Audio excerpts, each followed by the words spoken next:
Seluruh penemu-penemu yang hebat di waktu lampau. Orang-orang yang otodidaknya itu.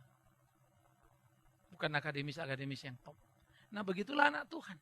Kalau betul kita sudah anak Tuhan, ayo kita lakukan. 1 jadi 2, 2 jadi 3. Mutu kita naik. Dan kita jadi hebat. Jangan dibikin UMK ya. Karena kau sudah percaya Yesus kau selamat. Belum tentu. Setan pun percaya tapi tidak melakukan. Itu sebab saya suka. Tidak setiap orang menyebut namaku apa?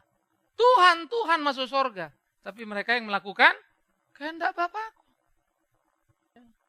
Jadi besok-besok daripada kita bayar anak SMA, kalau bodoh pula lagi kan dengan UMK.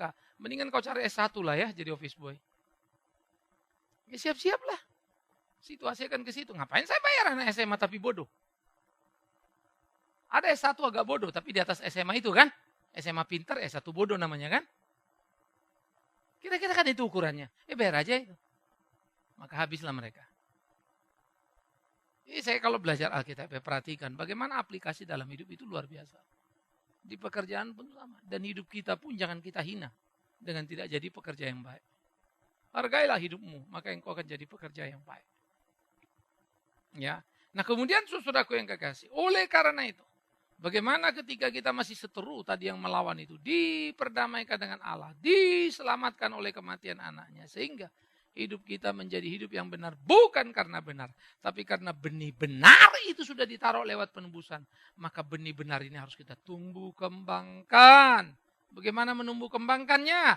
Siramilah, isilah dengan firman itu. Maka disitulah kita bertumbuh dan bertumbuh dan bertumbuh dan bertumbuh. Saya megang beberapa kelas PA capek sebetulnya.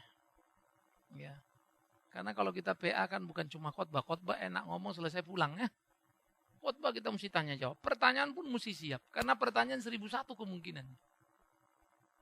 Ya. Tapi akhirnya kadang salah saya jawab. Terus yang nanya diam. Artinya bagi dia jawaban itu puas ya. Tapi sebetulnya waktu saya pikirkan terus saya nggak puas dengan jawaban itu. Jadi jawabanku aku nggak puas. Pulang ke rumah baca lagi. Kalau dia tadi kemari mati gua. Mesti gue jawab begini. Jadi belajar lagi. Sampai kapan? Terus kagak berhenti. Di PB yang tersulit itu kitab Roma. Di PL ada salah satu kitab sulit adalah pengkhotbah. Nah, kita mau mulai ada satu kelas. Next ini akan masuk kitab pengkhotbah. Bagaimana menelusuri dan memahami pengkhotbah. Kenapa dia ngomong sia-sia? Apa betul sia-sia hidup? Apa betul uang sia-sia? Ya, padahal kalau bahasa aslinya itu bukan sia-sia dalam pengertian gak ada guna. Tapi sementara. Kalau sementara itu gambaran sia-sia. Hari ini ada, besok enggak gitu loh. Beda ya. Tapi uang selalu ada guna kan. Gara-gara ada uang kita bisa makan ya. Bisa minum, bisa beli ini, beli itu. Tapi yang bisa kita beli, makan juga sementara. Habis makan, kenyang. Habis kenyang apa? Lapar lagi. Uang tidak menjaminmu kan. Sementara. Nah jadi ini menjadi menarik ya. Nah kita lanjut dulu saudara bagian kita ini. Oleh karena itulah. Kristus yang sudah membenarkan kita, membuat kita jadi benar, maka kebenaran harus disirami dengan firman supaya kita terus hidup benar. Pak, dia udah lama bertobat tapi hidupnya nggak benar-benar. Mungkin salah siram kali ya. Entah pakai firman apa disiramnya kan? Jangan-jangan firman si Hombing, firman si Rait, kan banyak firman-firman lain ya. Firman Tuhan, jangan salah. Bergaul. Baca. Waduh si anu itu khotbah saya nggak ngerti Pak. Masa dibilang gini. Ngerti juga kita. Padahal orang tuh bener tuh. Berapa nggak benernya yang denger ini ya. Terus bilang itu kurang bagus. Jahat banget ya. Ayo cintai kebenaran itu. Dengan mau benar itu. Jadi terus meneruslah kalian menggairahkan diri baca Alkitab. Tapi bukan hanya asal baca lalu bilang 3 menit bersama Tuhan. Masuk mobil baca 3 menit selesai amin doa amin. Saya teduh nggak Pak? Saya teduh. Saya baca itu Pak 3 menit bersama Tuhan. Terus sisa-sisa menit lain sama siapa? Itu loh problemnya. Jangan take it for granted. Itu bukan kelas Anda lagi. Gali. Mau tahu. Tafsir. Salah nggak apa-apa. Nanya lagi. Pak saya pikir begini. Benar nggak? Enggak. Kamu begini. Kalau gini-gini dong Pak. Kalau gini. Itu kalian belajar. Saya kan bukan pendeta Pak. Saya juga bukan ekonom. Tapi silakan kau berdiskusi ekonomi. Saya bukan politisi. Silakan kau berdiskusi politik. Saya harus tahu. Karena umat itu macam-macam ya. Kewajibanku belajar. Jangan kalian pikir presiden Kristen benar. Seluruh dunia ini banyak yang presidennya Kristen. Korupsi juga. Saya suka Yap Tian Hin almarhum ya. Di PGI dia pidato gini. Hai semua orang-orang Kristen. Di PGI loh ini. Lebih bagus tidak ada menteri Kristen yang kalau korupsi. Lebih bagus tidak ada menteri. Waduh kalimatnya keren. Karena orang Kristen lagi berjuang nih. Siapa yang bisa jadi menteri. Dia teriak begitu. Saya tidak ada yang lihat cocok. Bagus ya. Kan lebih enak kalau ada ditangkap KPK. Siapa itu? Oh bukan Kristen. Kan rasanya tenang. Siapa itu? Pengikut salib. Mak! Kenapa masuk? Disalibkan dia. Ternyata bukan dianya menyalibkan sebetulnya ya. Nah ini kan kita hati-hati ya. Jadi saya bilang oke. Asal kalian selalu ingat. Saya bukan politik dan pemain politik. Saya akan menolong apa yang saya bisa tolong. Saya mau ambil bagian. Saya nggak tahu Tuhan mau taruh sampai mana. It's not my business. Ya, saya akan lakukan apa yang saya bisa. Yuk kita berdialog, tunjukkan kelas. Jadi kalau Tuhan tolong urusan Tuhan itu ya. Dia taruh satu-satu, dia percayakan, kerjakan saja. Lalu dia bilang, Pak, pasiennya nggak kuat nggak? Ya, tentu aku kan nggak gila-gilaan. Ya, aku akan mengatur lagi sedemikian rupa. Tentu waktu kan bisa diaturin. Tapi bawa banyak kegiatan gimana? Suri. Saya enggak tahu bagaimana. Makin banyak aku kerjakan. Energi dan berpikir. Enggak ngerti aku. Otakku ini makin lincah. Dan aku bersyukur pada Tuhan. Saya akan manjakan otakmu hanya pikirkan satu. Ya.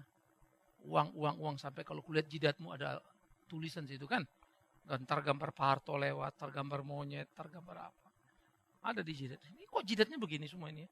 Uang aja terus. No, jangan gitu dong. Sekali-kali kelewatin ada Matius, Markus, Wahyu. Baca Alkitab ini. Kan kira-kira begitu ya. Rasul muncul, murid-murid muncul lagi, penatua-penatua unggul. Terus bapak-bapak gereja muncul. Tapi bapak-bapak gereja kemudian hari Alpa. Tidak punya lagi kader. Rontok. Kenapa? Karena bapak-bapak gereja sudah asik dengan kursi. Dengan posisi, dengan harta. Maka di waktu Lampau, yang namanya kepala gereja, kita dulu masih satu ya, Paus kan. Nggak ada yang lebih kaya dari dia. Bangsawan pun takut. Datang penyambutan, pergi pengawalan. Itu pakai foreigner terus itu. Itu sebab banyak pendeta nggak mau kalah sekarang ya. Pakai semua yang nggak karu-karuan. Akhirnya kemudian lama-lama rontok gereja. Semua orang cepat-cepat mau cari posisi. Semua cara di legalitas. Tidak benar. Bukankah kita sudah dibenarkan Kristus? Yuk lakukan dengan cara-cara yang benar. Kalau Tuhan mau angkat kita ke atas, apalah sulitnya. Kalau tidak, jangan paksa. Dan akhirnya saudara yang kekasih. Biar pula lah di perjamuan kudus seperti yang kita mau lakukan hari ini. Kita mengingat akan itu. Menggumul itu, menaruhnya dalam batin kita. Sekaligus kita memeriksa sendiri diri kita. Masih tetapkah kita di tempat yang dia mau? Berjalan di jalan yang dia mau. Dia yang sudah membenarkan kita. Dia yang sudah menolong kita. Oleh karena itulah, pada akhirnya, kalau kita yang sudah diperdamaikan sekalipun dulu berseteru, sekarang sudah dibelanya, dibenarkannya. Bukan hanya itu saja, sekarang kita malah bermegah Allah oleh Kristus Tuhan kita. Kenapa? Karena dia sudah memperdamaikan kita, menjaga kita. Bahkan dulu. Ketika kita jahat, pendosa, kurang ajar, binasa, diselamatkannya kan ya. Apalagi sekarang sudah diselamatkan. Masa dia tidak menjaga kita? Jangan hina. Masa dia tidak memelihara kita? Jangan hina. Ingat ya. Kau mungkin orang miskin lalu berdoa, Tuhan bikin aku kaya. Tidak ada ayat di Alkitab itu. Janda miskin itu tetap miskin sampai matinya. Ingat selalu kalimatku. Janda miskin di Sarfat, baca baik-baik. Maka Tuhan kirim Elia, urus yang di Sarfat, bukan yang di Israel. Janda ini terus diurus, ada minyak dikit, makan. Selesai beberapa bulan kemudian musim kemarau berlalu. Ketika musim hujan sudah mulai datang lagi, maka pergilah Elia. Lalu janda miskin itu meneruskan apa? Kerjaannya lagi, di kemiskinannya. Jadi nggak ada Elia pulang, ini buli-bulimu, ini tepungmu, ini minyakmu. Sampai mati kok nggak habis-habis. Nggak ada, itu lampu Aladin itu. Bukan Alkitab itu. Tolong perhatiin baik-baik. Janda miskin di PB, nggak tanggung-tanggung. Yesus melihat dia. Janda ini hebat. Memberikan yang paling baik. Kalian memberikan ini, memberikan perpuluhan. Dia yang tidak ada artinya 100% kan? Habis itu selesai tidak punya. Tapi belum ada satupun catatan Alkitab. Maka bangunlah janda kaya itu. Dan besok janda miskin itu. Dan besok ditemukannya. Dirinya sudah menjadi janda kaya. Tidak ada itu. Karena kembali berkali-kali lipat. Pembohongan itu. Demi Tuhan yang hidup. Kalau ada jemaatku. Engkau orang miskin. Kayalah engkau dalam moral. Jangan pernah berbohong. Jangan pernah menelikung. Jangan pernah merengek dan mengemis. Jangan hina dirimu. Tuhan pelihara kamu. Pak, saya miskin, tidak ada yang peduli. Stop! Tuhan peduli padamu. Tapi jangan kau hina dirimu. Kalau kau orang susah, jangan pernah macam-macam. Lebih bagus kita terpukul di dunia dari terpukul Tuhan. Karena Tuhan pasti pelihara kamu. Cara Tuhan memelihara kita unik ya. Saya sendiri tidak ada yang bela. Siapa bilang tidak ada yang bela? Tuhan bela kamu. Pelihara. Bapak enak mau Pak ngomongkan Bapak ada ini ada itu, punya rumah, punya mobil. Stop. Aku pun pernah kere dan habis-habisan. Saya tahu yang namanya nggak ada uang di dompet. Saya tahu namanya uang nggak ada tabungan. 3 mobilku kujual. 2 rumah sisa 1 hampir terjual. Posisi terakhir mamaku masih di rumah sakit. Sampai Tuhan panggil. Tapi aku akan berdiri melawanmu dan berkata, Tuhan tolong aku dengan caranya. Siapa bilang tidak? Tapi hormati orang tuamu. Lakukan bagianmu. Tuhan tahu apa yang harus dikerjakannya. Kalau dia sudah menebus kita dari dosa kita. Dan memperdamaikan kita. Apalagi kita yang sekarang sudah diperdamaikan dan ditebusnya. Masa iya kita tidak dipeliharanya. Dia pasti menjaga kita. Dia pasti melindungi kita. Amin. Kita tunduk kepala. Pikirkan dengan baik. Sejauh apa kita bersyukur terhadap cinta kasih Tuhan. Sejauh apa kita bersungguh-sungguh melakukan apa yang menjadi kehendak Tuhan. Bapa di dalam surga, Kau tahu hidup kami, Kau tahu hari-hari kami. Kan kami berdoa, tolong kami. Entah berapa kali kami berkata terima kasih untuk penebusan. Entah berapa kali pula kami berkata, kami sedia melayani Tuhan. Entah berapa kali pula kami berkata, kami akan terus menjadi pelayan-Mu. Tapi entah berapa kali pula kami mengabaikannya, bahkan menyangkalinya dan meninggalkan.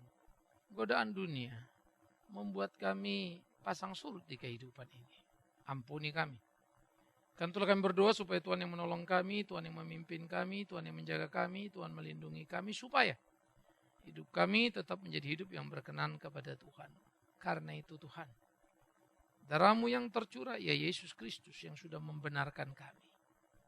Biarlah Roh Kudus menolong kami untuk terus hidup benar dan menggairahkan diri dengan kebenaran, dengan belajar dan menggali kebenaran firman, menanamkan dalam batin, melakukan di kehidupan supaya hidup kami jadi kesaksian. Terima kasih. Kami serahkan seluruh doa dan pergumulan kami ke dalam tangan-Mu. Pimpin tuntun kami dalam cinta kasih-Mu. Demi Yesus Kristus sumber berkat itulah kami naikkan doa kami dan kami serahkan syafaat kami untuk tiap jemaat-Mu. Dan kiranya kami tidak terjebak pada rutinitas organisasi, tapi sungguh berkarya nyata di dalam pelayanan ini. Demi Yesus Kristus Tuhan kami berdoa. Amin. Kita telah mendengarkan firman Tuhan yang disampaikan oleh Pendeta Bikman Sirait. Bagi Anda yang merasa diberkati dan ingin menjadi mitra Pama dalam melayani melalui doa, daya dan dana, silakan menghubungi kami melalui telepon 021 392 4229 021 392 4229. Email di pama_yayasan@yahoo.com pama_yayasan@yahoo.com.